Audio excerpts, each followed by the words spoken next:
Season winding down for ISMA and MSS as the Winged Supers have just one more race to go in the 2025 season. They were at Lee USA Speedway this past weekend, the Ollie Silva Midsummer Classic, 75 lap for the cars, and it was on Friday night. And the guy who finished in third, he's in the picture right here. That's him in the Westford Glass, number 14 right there. Jeffrey Battle is more known, I think, probably in the 350 Smack Tour. He's won the Classic, the 350 race up there's 5 out of the last 6 races, has somewhere around 20 actual big block winged super races to his credit, and he went 11th to 3rd this past weekend. So let's head to Air Mass as 24-year-old Jeffrey Battle joins us. Jeffrey, how are we doing today?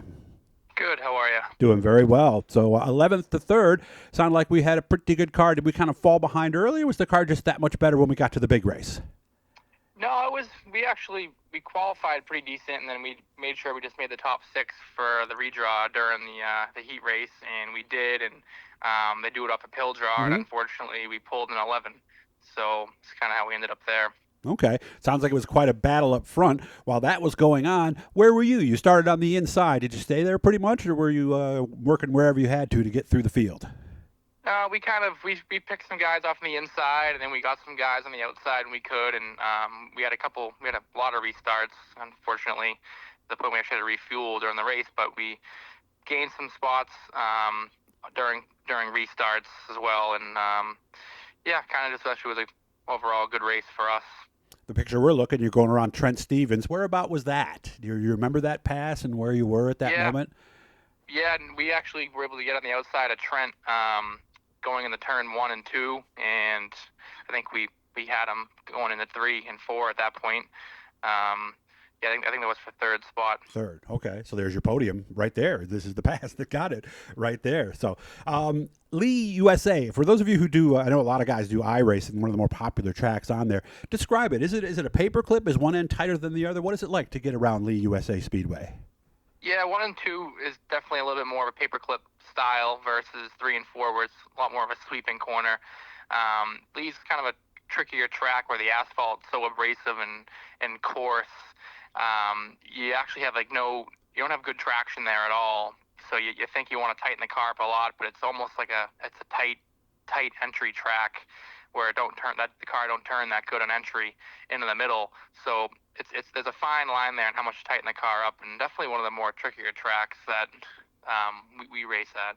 All right, do you have to manage your tires then when you're racing in 75 laps, or no? Yeah, you definitely try to. Obviously, start and spot plays that in a factor, and cautions, and but yeah, you definitely want to if you can.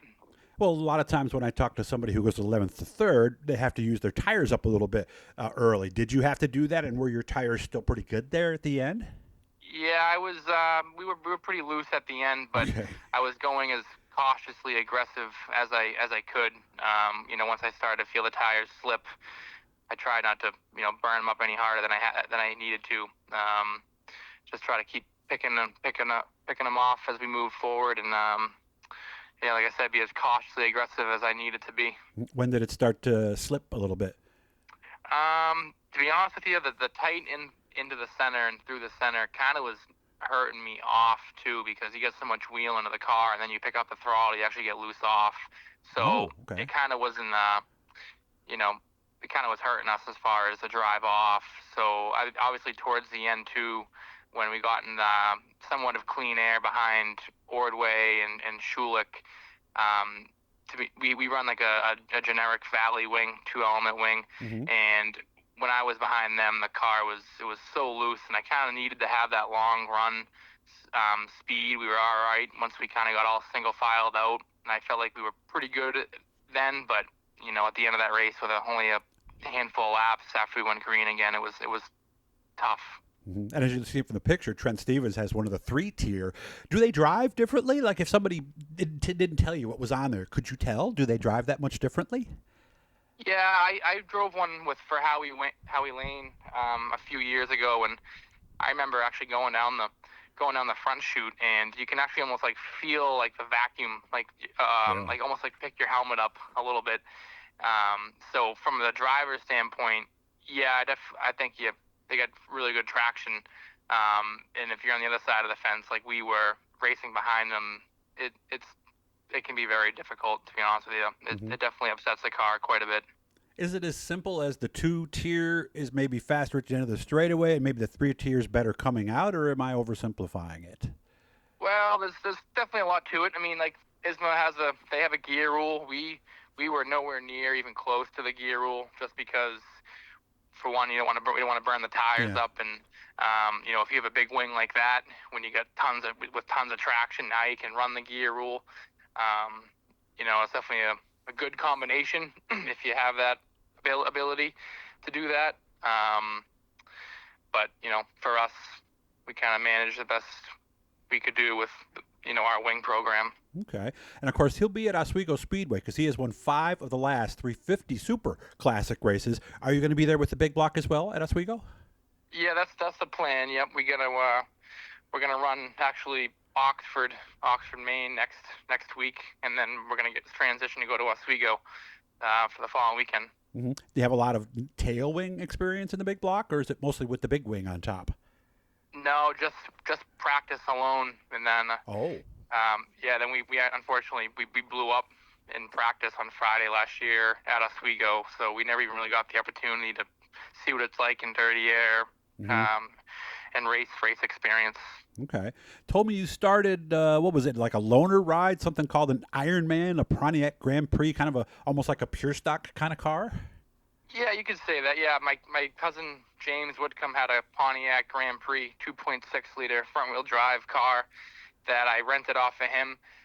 He gave me my first opportunity racing, and I did that back in 2018, I believe, and then the following year, me and my Uncle Rich grabbed a car from Danny Bowes and Tony Bowes, his father, a 350 that actually Joey Payne and Andy Seuss actually had their hands on years ago. And we started running that in 2019, I believe. Okay. Yeah, like I said, won 5 out of the last 6. Also read a midget there for a little bit. His uncle is Eddie Wickham, so you really did grow up around this, didn't you?